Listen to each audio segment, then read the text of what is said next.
Canadian cities are suddenly hosting more academic conferences, including the North American Society for the Sociology of Sport, not because we've got better hotels, but because too many attendees are now afraid of getting detained just for having a LinkedIn account and a conscience. It turns out when you elect a president who attacks diversity like they should be attacking, I don't know, measles, people stop wanting to fly in for a PowerPoint.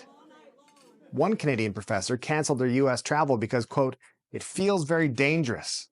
And look, when a sports sociologist, someone who makes a living studying hockey fights, says that, it's bad. To fix it, the organizers decided on a split event, one part in Seattle, one part in Vancouver, connected by live stream, which may complicate things because now all questionable conference romantic hookups will require a password. And Canadians? Yeah, we're not going. 40% of attendees are Canadian, and most said they're skipping the US because of, quote, the vibes, which is the most Canadian rebellion ever. Polite, vague, and statistically supported. Meanwhile, a French scientist was denied US entry after border agents found anti-Trump messages on his phone, which raises the question, who hasn't sent an anti-Trump text?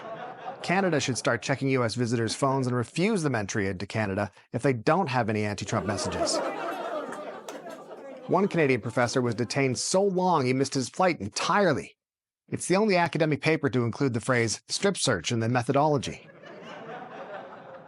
These aren't isolated incidents either. Conference organizers across multiple disciplines are now moving events to Canada, meaning the biggest threat to our public safety this fall is panel discussions on the sociology of pickleball. But look, this is great for Canada. We finally get a booming industry that doesn't involve maple syrup, moose, or Murdoch mysteries. And all we had to do was realize The Handmaid's Tale is just a book and not a guide.